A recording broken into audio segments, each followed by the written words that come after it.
ज्यावेळेला 1993 काळामध्ये आदरणीय शरदचंद्र पवार साहेबांनी मुख्यमंत्री असताना ओबीसीला आरक्षण देण्याचा निर्णय घेतला, मंडल आयोगाच्या शिफारसी अंमलबजावणी करण्याचा निर्णय घेतला, त्यावेळेला भारतीय जनता पक्षाचे लोक रस्त्यावरती उतरले आणि ओबीसीला आरक्षण देऊ नका, हा शूद्र आहे, याचा पाप कलम आरक्षण देऊ नका, याचा विरोध केला गेला होता.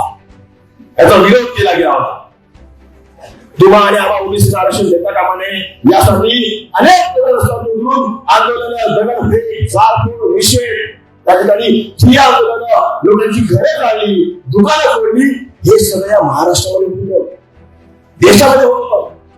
मंडल बंडल आहे, मंडल गो बॅकच्या घोषणा लागल्या होत्या आणि त्याच वेळेला या भारतीय जनता पक्षाच्या लोकांनी या महाराष्ट्रामध्ये, या देशामध्ये यात्रा काढली, ती कमंडल यात्रा.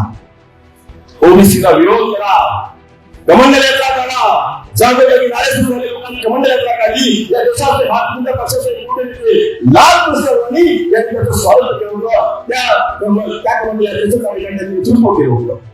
आज देवेंद्र फडणवीसांना विसर पडलेला आहे. ते म्हणतात आम्ही असं काही नाही, आम्ही असं काही केलं नव्हतं, असं काही करतो. मग सांगा ना की तुम्ही कमंडल यात्रा काढली नव्हती.